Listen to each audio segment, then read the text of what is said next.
Patay matapos umanong malason ang 2 taong gulang na bata sa San Carlos, Pangasinan. Naospital naman ang kasama niyang 7 taong gulang na bata. Batay sa paunang investigasyon ng City Health Office, nakita raw ng mga kalaro ng mga bata na pinaglaruan hanggang sa kinain daw ng 2 biktima ang bunga ng isang wild grass. Kumuha na raw ang CHO ng sample ng wild grass para masuri at matukoy kung nakalalason nga ba ito. Kutob naman ng pamilya ng bata ang ininom daw na tubig na i-deliver sa kanila ang posibleng dahilan ng pagkalason ng mga bata.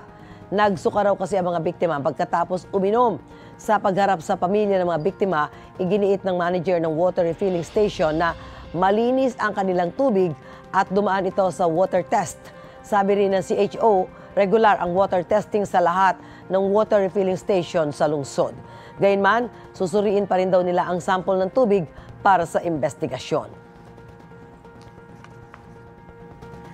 Ang away magkapatid sa Santa Catalina, Ilocos Sur na uwi sa pagkamatay ng isa sa kanila.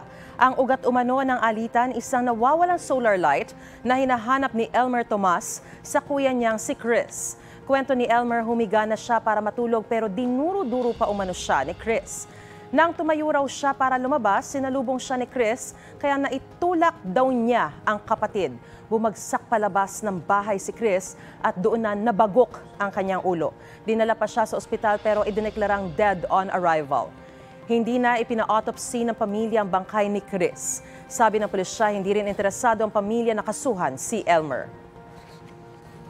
Mauna ka sa mga balita, bisitahin at mag-subscribe sa GMA Integrated News sa YouTube. Sa mga kapuso abroad, samahan nyo kami sa GMA Pinoy TV at sa www.gmanews.tv.